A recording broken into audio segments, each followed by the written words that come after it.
जय जिनेन्द्र बंधु। आज वर्तमान में बहुत सारे विधानाचार्य प्रतिष्ठाचार्य आपको देखने को मिल रहे हैं और होना ही चाहिए, हर समाज में होना चाहिए।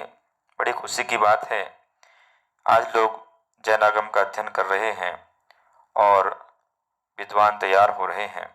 कई संस्थाएं भी विद्वान बना रही हैं, परंतु यह विचारणीय बात यह हो जाती है कि जो विधानाचार्य और प्रतिष्ठाचार्य होते हैं, इनको अनुष्ठानाचार्य भी कहते हैं, पूज्यकाचार्य भी कहा जाता है। अर्थात कि जो भी अनुष्ठान किया जाता है, उस अनुष्ठान से जो यजमान है उसे फल की प्राप्ति होती है। और एक अनुष्ठानकर्ता का अपना एक चारित्र, उसका रहन सहन, खान पान, उसके अंदर की भावनाएं किस प्रकार से होना चाहिए, वो शास्त्रों में लिपिबद्ध है। प्रतिष्ठाचार्य की अपनी एक दिनचर्या, उसकी चर्या कि कैसा प्रतिष्ठाचार्य हो जो भगवान की प्रतिष्ठा करे, तो उसका जीवन भी प्रतिष्ठित होना चाहिए। और जिन मंत्रों का जाप किया जाता है, उच्चारण किया जाता है, उन मंत्रों का प्रतिष्ठाचार्यों के द्वारा उसकी साधना की हुई हो। ऐसा नहीं है बंधु कि पुस्तक से आप मंत्र को पढ़ते चले जा रहे हैं और वह मंत्र कार्यकारी हो जाएगा। पुस्तक में रखा हुआ ज्ञान काम नहीं आता है।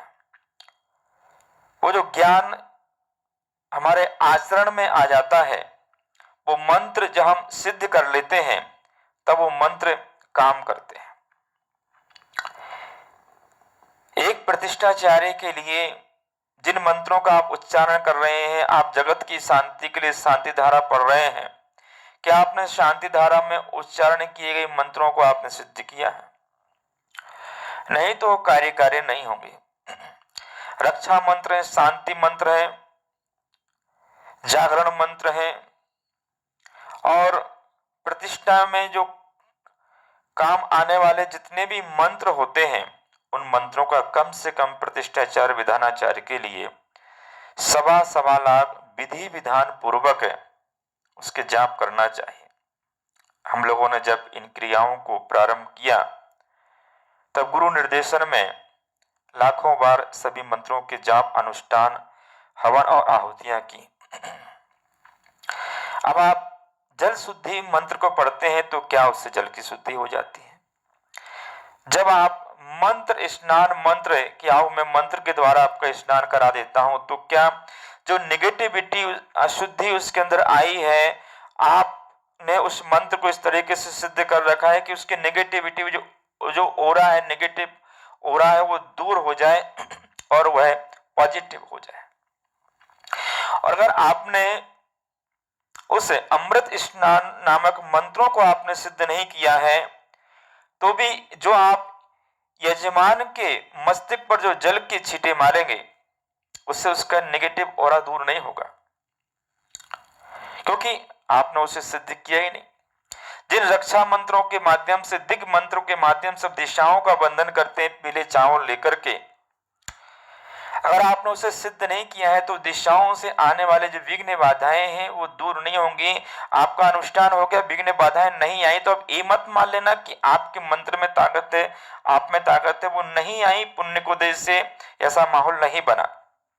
परंतु जब बन जाता है, और क्या तब हम उसे रोक पाते हैं?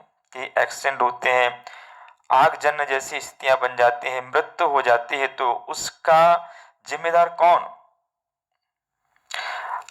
जो अनुष्ठान में जो अशुद्धियां हो रही हैं, उस अशुद्धियों के माध्यम से जो देवता लोग रुष्ट हो जाते हैं, वहां की जो एनर्जी रुष्ट हो जाती है, और उसके कारण से जो क्षतियां होती हैं, जो मृत्युआं होती हो जाती है, एक्सीडेंट हो जाते हैं, उसका पाप किसको लगेगा?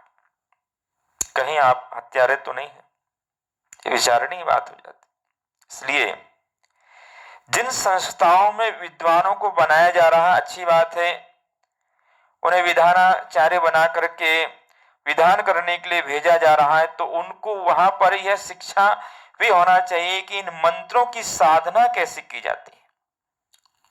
जब से एक पूरी विधि विधान की पुस्तक लिपिबद्ध हो गई ना, तब से ये साधना का क्रम बंद हो गया। परंतु जब प्राचीन विद्वान उनके पास रह करके जो प्रतिष्ठाचार्य बनते थे, साधना करते थे, और कई सालों तक उनके पीछे पीछे चल करके सह प्रतिष्ठाचार्य विधानाचार्य बन करके अनुष्ठान आदि को प्रैक्टिकल में अपने आंखों से देखते थे, अनुभव करते थे, वहां साधनाएं करते थे, तो उसकी एक बात ही अलग होती।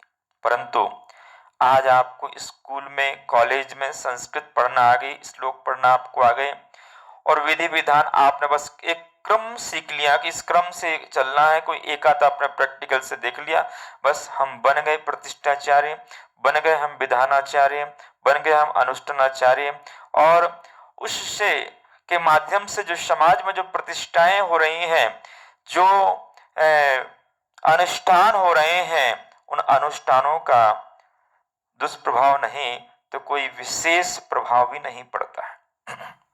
मूर्तियों में जो चमत्कार आना चाहिए, जो अतिशय आना चाहिए, वो अतिशय भी प्रतिमा जी के अंदर नहीं आ पाता है। क्यों? क्योंकि मंत्रों की सिद्धि नहीं है। एक पाषाण को हम परमात्मा बना रहे हैं, उस पाषाण में हम प्राणों की प्रतिष्ठा कर रहे हैं, और जब प्राणों की प्रतिष्ठा कर रहे हैं तो उन मंत्रों की प्रतिष्ठा आपकी आत्मा में पहले होना चाहिए। जब आप मंत्रों को पढ़ते हैं तो फिर वो जो पाषाण है वो प्रतिष्ठित होता है और पाषाण परमात्मा बन जाता है।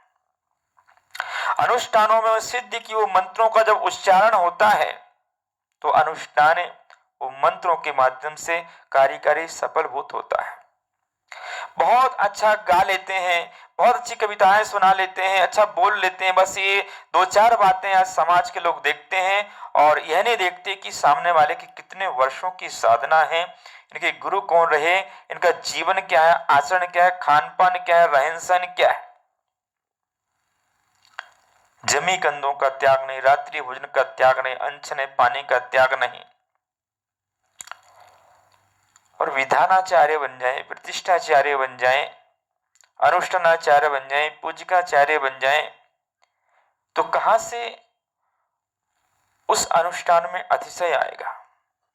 एक विद्वान को संयम से रहना चाहिए। संयम ही जो यजमान है उसको उसके फल को प्राप्त कराता है।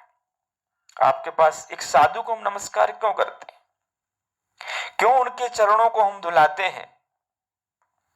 साधु भी तो वही है जो आम इंसान है, वही हाथ पैर सब कुछ, वही शरीर, और शरीर देखा जाए तो शरीर में जो कुछ है वो सब वही है जो सबके अंदर है, वही हार्मोन सारी चीजें।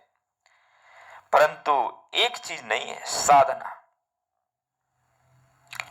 उन्होंने अपने आप को प्रतिष्ठित कर लिया है, उन्होंने अपने आप को सीमित कर लिया है, अपने जीवन को उन्होंने चारित्रमय बना लिया है, और हम उस चारित्र की पूजा करते हैं। क्यों उनके प्रवचन सुनते हैं? क्योंकि वो झूठ नहीं बोलते, उनकी वाणी सीमित है इसलिए सुनते हैं। एक विद्वान का जीवन भी ऐसे ही होना चाहिए। कम से कम जिन मंत्रों का हम उच्चारण करते हैं, शांति मंत्र, रक्षा मंत्र, मंत्र स्नान जैसे मंत्र, दिग मंत्र आदि, और कुछ ऐसी चीजें जिसमें अगर आग वगैरह लग जाए तो कैसे रोका जाए, कोई आगंतुक शत्रु अगर हावी हो रहा तो उसे कैसे रोका जाए, इन तमाम बातों का उसे ज्ञान होना चाहिए। और नहीं है तो किसी अच्छे कुशल विद्वान आचार्य परमेष्ठी के चरणों में बैठ करके जो मंत्रज्ञ हैं, जो मंत्रों को जानते हैं, उनके पास बैठ करके पूज्य आचार्य कुंथु सागर महाराज जी, आचार्य देवनंदी महाराज जी, इनसे जब ये मंत्रों की बहुत बड़े ज्ञाता हैं, मेरी कई बार से चर्चाएं हुई, वो कहते हैं भैया जी मंत्र ऐसे काम नहीं करते हैं, तो पुस्तक में लिखा है आप याद कर लो। तो याद करने से कुछ नहीं होगा,